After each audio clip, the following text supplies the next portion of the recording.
कल आपको बताया था ओवैसी पर एफआईआर हो गई है और आज 30 गिरफ्तार हो गए। एआईएमआईएम के ओवैसी के 30 कार्यकर्ता गिरफ्तार हो गए। असदुद्दीन ओवैसी पर कल एफआईआर हुई तो एक के बाद एक 10 ट्वीट कर दिए ओवैसी ने और कहा बताओ मेरा कौन सा बयान भड़काने वाला था।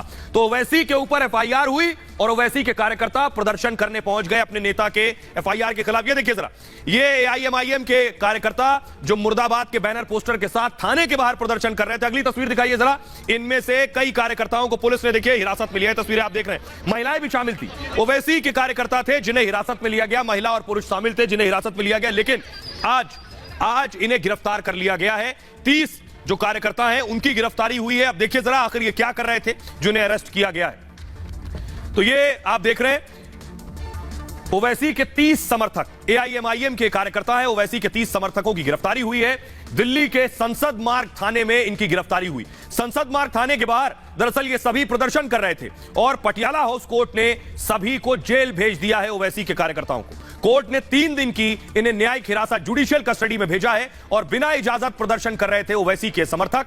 पुलिस ने पहले इन्हें रोका और नहीं माने तो हिरासत में लिया, फिर इन्हें गिरफ्तार किया एफआईआर दर्ज करने के बाद। समर्थकों ने जंतर मंतर के लिए इजाजत मांगी थी, प्रदर्शन की, इजाजत नहीं मिली तो अचानक ये संसद मार्ग पहुंच गए और ओवैसी के खिलाफ एफआईआर का ये विरोध कर रहे थे। पुलिस ने ओवैसी के खिलाफ एफआईआर दर्ज की है। आइए, ओवैसी पर भड़काऊ बयान देने का आरोप लगाकर पुलिस ने ये एफआईआर दर्ज की। ओवैसी के खिलाफ जो एफआईआर दर्ज हुई है, आइए वो आपको बताने जा रहा हूं। ओवैसी अकेले नहीं, ओवैसी के साथ साथ कई नाम हैं जिनके खिलाफ एफआईआर दर्ज हुई है। ओवैसी के साथ 2 एफआईआर दर्ज हुई। दरअसल उसमें कौन कौन है आपको बताऊंगा। पहले देखिए, दिल्ली पुलिस ने ओवैसी पर यह मुकदमा दर्ज किया है और ओवैसी पर भड़काऊ बयान देने का आरोप लगाया गया है। भड़काऊ संदेश पोस्ट करने का भी आरोप है ओवैसी पर। पुलिस ने 2 दरअसल अलग अलग एफआईआर दर्ज किए, एक नुपुर शर्मा पर और 31 बाकियों पर, तो कुल 32 एफआईआर दर्ज हुई है 2 अलग अलग मामलों में। इसको मूव कीजिए आगे। धारा 153 पूजा के स्थान पर गलत टिप्पणी, 153 के तहत 5 साल की सजा और जुर्माना है इस मामले में। इसके अलावा धारा 295 धार्मिक स्थल का मजाक उड़ाना इसमें शामिल है, जिसमें 2 साल की सजा, जेल और जुर्माना है। अगली धारा है धारा 505 2 समुदायों में जहर फैलाना शामिल है। इस मामले में एफआईआर दर्ज हुई, साल सजा, 2 साल जेल है और जुर्माना भी है इसमें शामिल। आइए खबरों में आगे बढ़ते हैं। ओवैसी के 30 कार्यकर्ता जो हैं अभी 3 दिन तक जेल में रहेंगे। अगली बड़ी खबर है, बड़ी खबर सियासत से है और दिलचस्प खबर है। आप सभी जानना चाहते हैं कि राज्यसभा का चुनाव हुआ, कौन जीता कौन हारा। तो सबसे पहले आपको दिखाऊं, बड़ा दिलचस्प चुनाव था। महाविकास अघाड़ी जिसमें शिवसेना, कांग्रेस और एनसीपी का गठबंधन है, एमवीए को ओवैसी का साथ मिल गया है। आपको भी ताज्जुब होगा कि कांग्रेस शिवसेना के साथ असदुद्दीन ओवैसी आकर मिल गए। ये कैसे हुआ? पहले तस्वीरें देखिए, ये आपको दिखा रहा हूं मैं। एमएलए, कांग्रेस के एमएलए को देख रहे हैं। कांग्रेस के एमएलए जो वोट डालने पहुंचे उन्हें एआईएमआईएम के एमएलए का साथ मिला है। पहली तस्वीर। अगली तस्वीर दिखाइए। अगली तस्वीर आप देख रहे हैं, ये शिवसेना के एमएलए, शिवसेना के एमएलए भी वोट देने के लिए पहुंचे राज्यसभा चुनाव के लिए। लेकिन देखिए जरा, कांग्रेस और ओवैसी कैसे साथ साथ आ गए हैं, ये अपने आप में दिलचस्प है। अमूमन एक नॉर्थ पोल और एक साउथ पोल है, लेकिन देखिए दोनों साथ साथ हैं चुनाव के मौके पर। महाराष्ट्र में बड़ा सियासी दांवपेच देखने को मिला है। ओवैसी आ गए महाअघाड़ी के साथ। सोचिए कैसे हुआ। ओवैसी का कांग्रेस उम्मीदवार को समर्थन दिया, ओवैसी ने इमरान प्रतापगढ़ी को समर्थन का ऐलान किया और जिसका सीधा फायदा अब शिवसेना को मिलेगा। कैसे? क्योंकि अब उसके दोनों उम्मीदवार जीत सकते हैं। साथ ही साथ जबकि उसके पास एक उम्मीदवार जिताने के वोट थे, एमआईएम के सपोर्ट से 2 उम्मीदवार जीत जाएंगे। ओवैसी के समर्थन पर राज ठाकरे ने जरूर सवाल उठा दिए हैं। कहा है शिवसेना के हिंदुत्व का चेहरा बेनकाब हुआ है। राज ठाकरे का कहना है शिवसेना निजाम के वंशजों का समर्थन भी ले सकती है। राज ने ऐसे हमला किया है। महाराष्ट्र में राज्यसभा की 6 सीटों पर दरअसल मतदान हुआ है, लेकिन वोटिंग का मुद्दा चुनाव आयोग तक पहुंच गया है और बड़ी बात यह है कि चुनाव आयोग अब इस पे आगे की तस्वीर साफ करेगा। तो यह बात हो गई महाराष्ट्र की। आज राजस्थान में भी वोटिंग हुई। सबसे पहले आपको दिखाते हैं राजस्थान में हुआ क्या खेल। तो देखिए जरा, राजस्थान में कांग्रेस एमएलए को देख रहे हैं जो बेचारे कई दिन से होटल में थे, आज वोट देने के लिए सीधे विधानसभा पहुंचे। सबसे पहले अशोक गहलोत को देख रहे हैं, मुख्यमंत्री वोट देने के लिए पहुंचे राज्यसभा चुनाव के लिए। अगली तस्वीर दिखाइए जरा, बीजेपी के विधायक भी पहुंचे वोट देने के लिए, ये आप देख रहे हैं। उसके बाद बीच में कुछ हंगामा हुआ होगा, लेकिन सवाल ये है ये वोटिंग की वजह से हुआ। बड़ा खेल क्या हुआ है राजस्थान में वोटिंग के दौरान, ये आपको बताने जा रहा हूं। किसने क्रॉस वोटिंग कर दी और किसने सारा खेल बिगाड़ दिया, देखिए जरा। तो ये है राजस्थान की स्थिति। राजस्थान में कांग्रेस 3 सीट जीत गई। जी हां, कांग्रेस को फायदा हुआ राजस्थान में। वासनिक, सुरजेवाला, तिवारी चुनाव जीत गए हैं। 3 सीटें कांग्रेस जीत गई। बीजेपी के घनश्याम तिवारी भी चुनाव जीते हैं और निर्दलीय उम्मीदवार सुभाष चंद्रा चुनाव हार गए राज्यसभा का। सुभाष चंद्रा को बीजेपी का तो समर्थन मिला था, लेकिन उन्हें उम्मीद थी क्रॉस वोटिंग की, लेकिन बीजेपी में ही क्रॉस वोटिंग भी हो गई। यही उनके लिए नुकसानदायक रहा। क्रॉस वोटिंग से चंद्रा की उम्मीदें खत्म हो गई राजस्थान में और शायद चंद्रा को हार का एहसास हो गया था पहले से, इसलिए वो काउंटिंग से पहले ही दिल्ली लौट गए। कहा राजस्थान से रिश्ता बना रहेगा, आते जाते रहेंगे। सुभाष चंद्रा हरियाणा से राज्यसभा सांसद रह चुके हैं इससे पहले, इस बार राजस्थान से दांव आजमा रहे थे। आइए सुनवाते हैं अब आपको अशोक गहलोत को, सुनिए जरा, और सचिन पायलट को क्या कह रहे हैं। अपना घर संभालना चाहिए क्योंकि भगदड़ मची हुई वहां पर है। इन्होंने जिस प्रकार से 30 उम्मीदवार खड़ा किया उसको उनकी पार्टी के विधायकों ने लाइक नहीं किया। अनावश्यक हॉर्स ट्रेडिंग से दूसरा उम्मीदवार जीतने की क्या तुक थी। ये मतलब हालात पूरे प्रदेश में रिएक्शन है। अनावश्यक चुनाव करवा दिए, वरना चारों सीटें 3 हमारी, 1 बीजेपी का आराम जीती थी।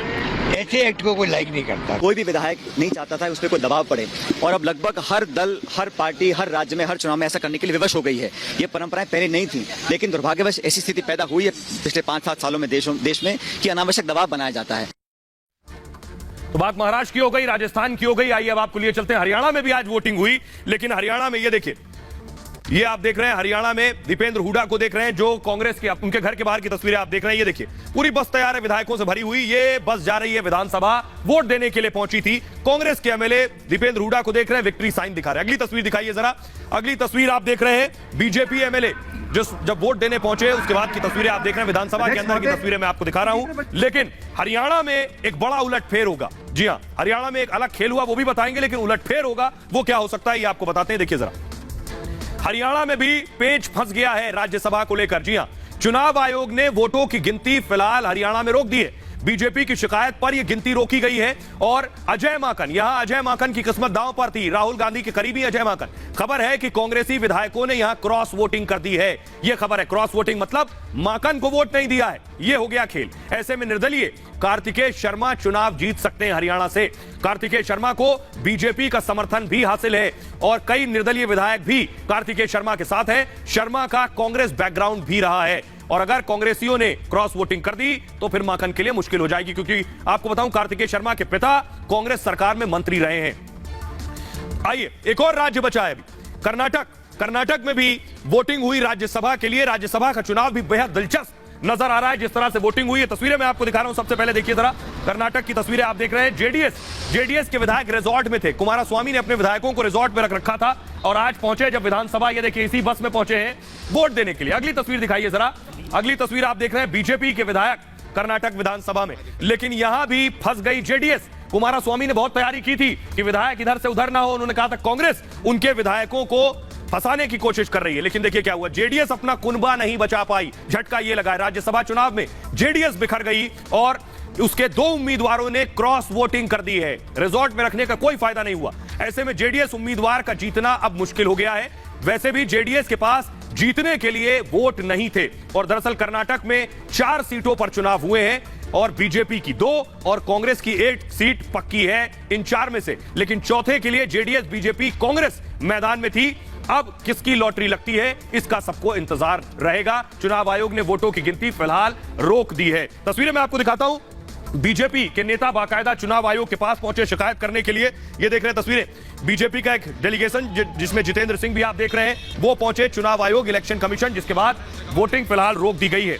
लेकिन आइए मैं आपको बताता हूं, आपने बहुत से लोग हैं जो नहीं जानते हैं कि आखिर ये राज्यसभा क्या होता है। लोकसभा के बारे में आपने सुना है कि लोकसभा चुनाव होते हैं, उन चुनावों के बाद सांसद चुने जाते हैं और वो सांसद अपना नेता चुनते हैं जो प्रधानमंत्री होते हैं। लेकिन देखिए राज्यसभा क्या होती है और राज्यसभा का क्या काम है। संसद में दरअसल 2 सदन होते हैं, 2 सदनों में एक लोकसभा और दूसरा राज्यसभा। ये जो इमारत देख रहे हैं इसमें 2 सदन है, लोकसभा और राज्यसभा। राज्यसभा को ऊपरी सदन भी कहते हैं, राज्यसभा को राज्यों की परिषद भी कहते हैं। राज्यसभा के लिए जनता वोट नहीं करती है। कल मैंने आपको बताया था विधायक राज्यसभा सांसदों का चुनाव करते हैं, जो आपने देखा महाराष्ट्र, राजस्थान, हरियाणा, कर्नाटक। राज्यसभा सांसदों का कार्यकाल 5 साल का लोकसभा का होता है, लेकिन राज्यसभा का 6 साल का कार्यकाल होता है। यह फर्क होता है। प्रति 2 साल पर 1/3 सांसद रिटायर हो जाते हैं राज्यसभा से। राज्यसभा के लिए कोई स्पीकर नहीं चुना जाता है। देश के जो उपराष्ट्रपति होते हैं वो राज्यसभा के सभापति होते हैं। जैसे लोकसभा में स्पीकर होते हैं, यहां सभापति होते हैं और उपराष्ट्रपति ही सभापति होते हैं। अभी उपराष्ट्रपति वेंकैया नायडू इसके सभापति हैं। राज्यसभा में 245 सांसद होते हैं। 233 का चुनाव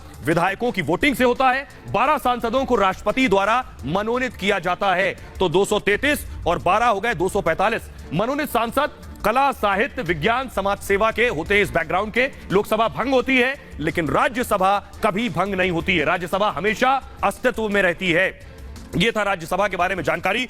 आइए खबरों में आगे बढ़ते हैं और आज की एक और अगली बड़ी खबर है और वो है योगी आदित्यनाथ से जुड़ी हुई। कैसे अमेरिका, मैं कहूंगा जो बाइडेन से आगे निकल गए योगी। जो बाइडेन को फेल कर दिया है योगी आदित्यनाथ ने।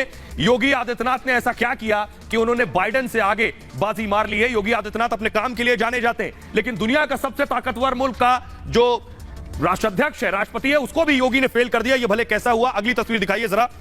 ये आप देख रहे हैं बिल गेट्स को, दुनिया के रईस सॉफ्टवेयर कंपनी के मालिक रहे बिल गेट्स, और उनकी पत्नी मेलिंडा गेट्स को आप देख रहे हैं। लेकिन बिल गेट्स खुद योगी से मिलने पहुंचे। तस्वीरें दिखाइए जरा। ये आप देख रहे हैं योगी आदित्यनाथ से को बिल गेट्स की जो कंपनी है, उनकी कंपनी के सीईओ को आप देख रहे हैं, जो बाकायदा योगी की आकर तारीफ की है। तो सवाल यह कि आखिर योगी ने ऐसा क्या किया कि बिल गेट्स भी योगी की तारीफ कर रहे हैं। योगी ने ऐसा क्या किया जो बाइडेन को पछाड़ दिया है, यह आपको बताते हैं। देखिए जरा, योगी आदित्यनाथ की तारीफ पहले WHO भी कर चुका है। योगी, क्योंकि यूपी दुनिया के लिए इस वक्त नजीर बन गया है। उत्तर प्रदेश, यूपी दुनिया के लिए कैसे नजीर बना है? यूपी ने कोविड प्रबंधन का रास्ता दिखाया है कि पूरे देश में, पूरी दुनिया में जब कोविड से लोग परेशान थे तो उत्तर प्रदेश ने रास्ता दिखाया। कोरोना प्रबंधन में उत्तर प्रदेश ने शानदार काम किया है। योगी सरकार की यह तारीफ BMG फाउंडेशन ने की है, बिल गेट्स फाउंडेशन ने। BMG को bill and Melinda Gates foundation भी कहते हैं। BMG के CEO मार्क सुजमैन ने योगी से मिलकर तारीफ की है। सीईओ की तस्वीर मैंने आपको दिखाई। BMG के सीईओ ने कहा भारत का कोविड प्रबंधन बेहतर था, लेकिन यूपी का कोविड जो प्रदर्शन सबसे शानदार रहा है। यूपी जैसा प्रबंधन अमेरिका भी नहीं कर पाया, उनका कहना था। आबादी के लिहाज से यह प्रबंधन अद्वितीय था, यह कहना है इस फाउंडेशन का। यूपी का सामाजिक परिवेश भी चैलेंजिंग था, यानी इस स्थिति में भी योगी ने कैसे संभाला, यह अपने आप में सबसे बड़ी बात है। लेकिन तस्वीर मैं आपको दिखाने जा रहा हूं, देखिए जरा। कोरोना के दौर में आपको याद होगा जो बाइडेन को देखिए जरा। जो बाइडेन कोरोना के दौर में जब जाते थे हॉस्पिटल वैक्सीनेशन का जायजा लेने कि क्या स्थिति है, कितने लोगों को वैक्सीन लगी है, उस वक्त की तस्वीरें। वहीं इसके उलट ये देख रहे हैं आप, ये तस्वीर। इसके उलट एक और तस्वीर मैं आपको दिखाऊंगा। ये बाइडेन के अलावा योगी आदित्यनाथ को देखिए। जिस वक्त योगी को कोरोना था उस वक्त योगी कैसे खुद वीडियो कॉन्फ्रेंसिंग के जरिए नजर बनाए हुए थे। जब योगी का कोरोना ठीक हो गया उसके बाद योगी खुद जाकर, जो वो जगह थी जहां ज्यादा कोरोना बढ़ रहा था, वहां खुद जाकर हालात का जायजा ले रहे थे। यही फर्क था दोनों राष्ट्र अध्यक्षों के दरमियान। इसी वजह से योगी बाइडेन से कहीं आगे निकल गए। देखिए जरा, ये जो ग्राफिक्स मैं आपको दिखा रहा हूं, एक तरफ योगी आदित्यनाथ नजर आ रहे हैं, एक तरफ जो बाइडेन। अब मैं आपको बताता हूं कि किस मामले में बाइडेन को पछाड़ दिया है योगी ने। अमेरिका की जनसंख्या देखिए कितनी है, 33 करोड़ जनसंख्या है अमेरिका की, और यूपी की जनसंख्या 24 करोड़। बहुत ज्यादा फर्क नहीं है, यानी यूपी अपने आप में एक देश है, अमेरिका से बहुत ज्यादा पीछे नहीं है आबादी के मामले में। अब देखिए, अब तक अमेरिका में 10 लाख से ज्यादा मौतें हो चुकी हैं कोरोना से, 10 लाख से ज्यादा मौतें। लेकिन उत्तर प्रदेश में 23,500 लोगों की मौत हुई है यूपी में। यह एक बड़ा फर्क है। आबादी ज्यादा नहीं, लेकिन कहां 10 लाख से ज्यादा मौत और 23,500 मौतें। रोज 360 लोगों की मौत हो रही है अमेरिका में। यूपी में कोरोना से इस वक्त कोई मौत नहीं हो रही है, पूरी तरह से कंट्रोल में है उत्तर प्रदेश में कोरोना। अमेरिका में देखिए 3 करोड़ 20 लाख कोरोना मरीज मिले हैं अमेरिका में, और उत्तर प्रदेश में 21 लाख कोरोना के केस सामने आए। सोचिए, 30 करोड़ से ज्यादा आबादी और 3 करोड़ 20 लाख, यानी 10% मामले। उत्तर प्रदेश में 20 करोड़ से ज्यादा आबादी, 21 लाख मामले। अब आप रेशियो से अंदाजा लगा सकते हैं दोनों राज्यों में फर्क क्या है। बाइडेन को देखिए, अस्पतालों में बेड और ऑक्सीजन की कमी अमेरिका जैसे मुल्क में भी थी, लेकिन उत्तर प्रदेश में योगी सरकार में कमी जो थी, इस कमी पर जल्द से जल्द काबू पाने की पूरी कोशिश हुई और काबू भी पाया। अमेरिका में देखिए, डेल्टा, ओमिक्रॉन, सबने कहर बरपाया अमेरिका के अंदर। लेकिन योगी ने देखिए, शुरुआत के दौर के बाद कोरोना काबू में रहा। उसके बाद अमेरिका में वैक्सीन की बहुत ज्यादा कमी हो गई, अमेरिका में वैक्सीनेशन नहीं हो पा रहा था। लेकिन उत्तर प्रदेश में, यूपी में 31 करोड़ से ज्यादा कोविड के टीके लगे हैं लोगों को अब तक। यह है यूपी के लिए बड़ा टारगेट। सोचिए जरा, 31 करोड़ से ज्यादा कोविड के टीके, आबादी है 20 करोड़ से ज्यादा यानी डबल वैक्सीनेशन भी हो चुका है लोगों को। अमेरिका पूरी आबादी को टीके नहीं लगा पाया। WHO कोविड प्रबंधन पर सवाल उठा चुका है। वर्ल्ड हेल्थ ऑर्गेनाइजेशन अमेरिका पर, बाइडेन पर सवाल उठा चुका है। सबसे बुरी तरीके से अमेरिका ने कोरोना को हैंडल किया है। लेकिन दूसरी तरफ देखिए, World Health Organisation track, test, treat policy की तारीफ कर चुका है। यही फर्क है दोनों नेताओं में। एक तरफ जो बाइडेन है, दूसरी तरफ योगी आदित्यनाथ है। यह बता रहा है कि योगी आदित्यनाथ ने जो बाइडेन को कोरोना के प्रबंधन के मामले में कैसे पछाड़ दिया है। आइए अगली तस्वीर में आपको दिखाने जा रहा हूं कि कैसे बिल गेट्स और मिलिंडा गेट्स, ये जो तस्वीरें आप देख रहे हैं, ये तस्वीर मैं आपको दिखा रहा हूं। ये बीएमजी क्या है? ये बीएमजी का काम ये है जिसने योगी आदित्यनाथ को इतना बड़ा प्रशंसा की है, योगी आदित्यनाथ को इतना बड़ा रिवॉर्ड दिया है, अमेरिका से बेहतर बताया उत्तर प्रदेश के हालात को। ये जो आप देख रहे हैं, ये है बीएमजी। आइए आपको बताता हूं ये बीएमजी है क्या, ये समझिए जरा।